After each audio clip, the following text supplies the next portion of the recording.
Doddagoudar ಕರ್ಮಭೂಮಿಯಿಂದ JDS washout ಆಗಿದೆ. ಚನ್ನಪಟ್ಟಣದ ಬಳಿಕ ಕೈ ಮುಂದಿನ ಟಾರ್ಗೆಟ್ ಹಾಸನಾನ ಅಂತಕ್ಕಂಥ ಪ್ರಶ್ನೆ ಮೂಡಿ ಬರ್ತಾ ಇದೆ. ಯಾಕಂದ್ರೆ ಚನ್ನಪಟ್ಟಣ ಬೈ ಎಲೆಕ್ಷನ್ ಅಲ್ಲಿ ಗೆದ್ದು ಬೀಗಿರುವ ಕಾಂಗ್ರೆಸ್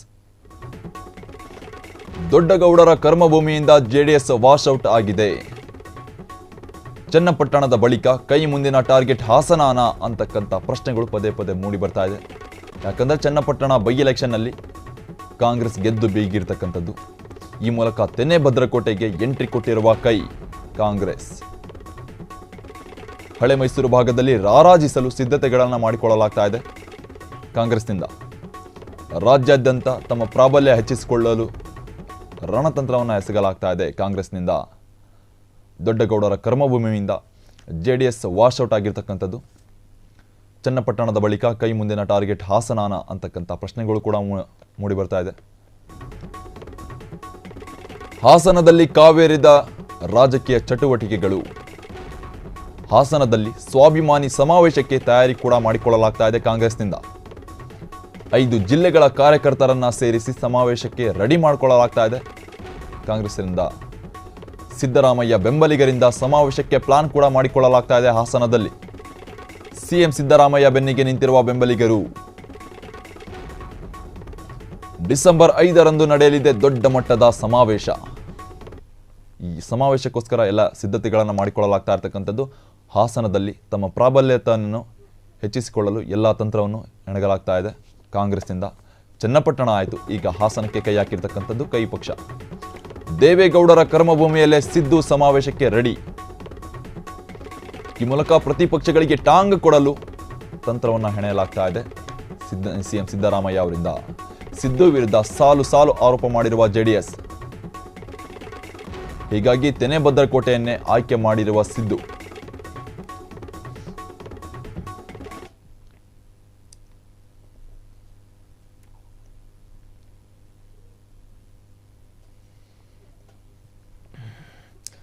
ಇದ್ರ ಬಗ್ಗೆ ಹೆಚ್ಚಿನ ಮಾತನಾಡೋದಾಗಿ ನಮ್ಮ ಹಿರಿಯ ಪ್ರತಿನಿಧಿಯಾಗಿರ್ತಕ್ಕಂಥ ಸಂಧ್ಯಾ ಸೊರಬ ಅವರು ನಮ್ಮ ಜೊತೆಗಿದ್ದಾರೆ. ಸಂಧ್ಯಾ ಸೊರಬ, ಏನಿದು 3 ಕ್ಷೇತ್ರಗಳಲ್ಲೂ ವಾಶ್ಔಟ್ ಆಯಿತು, ಈಗ ಚನ್ನಪಟ್ಟಣ ಬಿಟ್ಟು ಹಾಸನಕ್ಕೆ ಕೈ ಹೆಜ್ಜೆ ಹಾಕಿರ್ತಕ್ಕಂಥದ್ದು, ಏನು ನಡೀತಾ ಇದೆ ಅಲ್ಲಿ? ಚೇತನ್, ಹಾಸನ ಅನ್ನೋದು JDSನ ಮೂಲ ಭದ್ರಕೋಟೆ ಮತ್ತು JDS ತೆನೆ ಹೊತ್ತ ಮಹಿಳೆ ಶುರುವಾಗಿದೆ ಹಾಸನದಿಂದ. ದೇವೇಗೌಡರ ಕರ್ಮಭೂಮಿ ಹಾಸನ, ಅವರು MP ಆಗಿದ್ದರು. ಅಲ್ಲಿ ದೇವೇಗೌಡರ ಚಟುವಟಿಕೆ, ಅವರ ಕುಟುಂಬ ರಾಜಕಾರಣ ನಡೀತಾ ಇತ್ತು. ಅಲ್ಲಿಂದ ಇದ್ದಕ್ಕಿದ್ದಂತೆ ಕುಮಾರಸ್ವಾಮಿ ರಾಮನಗರಕ್ಕೆ ಶಿಫ್ಟ್ ಆಗ್ತಾರೆ. ರಾಮನಗರದ ಅವರಿಗೆ ರಾಜಕೀಯವಾಗಿ ಪುನರ್ಜನ್ಮ ಕೊಡುತ್ತೆ.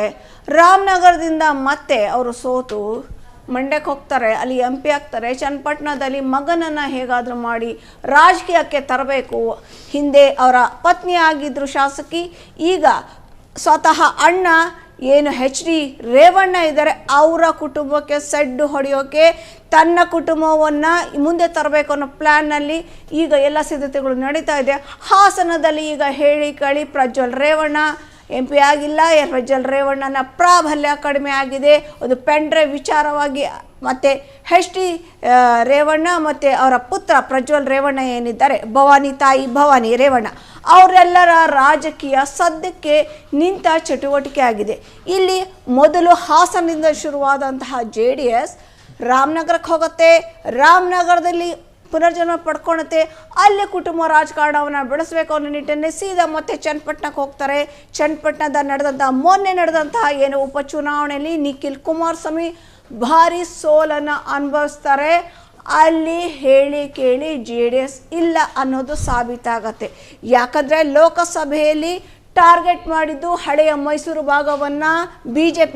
ಹಾಗಾಗಿ JDS ಜೊತೆ ಮೈತ್ರಿಯನ್ನು NDA ಮಾಡ್ಕೋತು.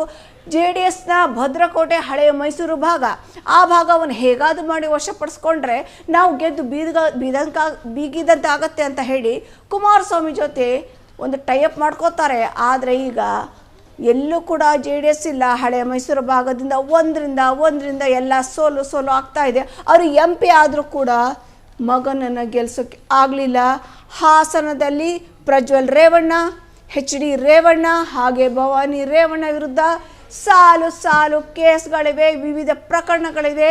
ಅಲ್ಲಿ ರಾಜಕೀಯ ಇಲ್ಲ. ಈಗ ನಮ್ಮ ಭವಿಷ್ಯ ಇಲ್ಲಿ ಮುಗಿತೇನೋ ಅನ್ನೋ ನಿಟ್ಟಿನಲ್ಲಿ ಮತ್ತೆ ಅದಕ್ಕೆ ತೆನೆ ಹೊತ್ತ ಮೇಳಿಗೆ ಚಿಗುರು ಕೊಡಬೇಕು ಅನ್ನೋ ನಿಟ್ಟಿನಲ್ಲಿ ಹಾಸನದಲ್ಲಿ ಸಮಾವೇಶವನ್ನು ಮಾಡೋಕ್ಕೆ ಒಂದು ಪ್ಲ್ಯಾನ್ ಇತ್ತು, ಆದರೆ ಅದು ಸಕ್ಸಸ್ ಆಗಿಲ್ಲ. ಈಗ ಸಿಕ್ಕ ಅವಕಾಶವನ್ನು ಹೇಗಾದರೂ ಮಾಡಿ ಬಳಸ್ಕೋಬೇಕು ಅಂತ ಕಾಂಗ್ರೆಸ್ ಸಮಾವೇಶಕ್ಕೆ ಸಿದ್ಧತೆ ನಡೆಸಿದೆ.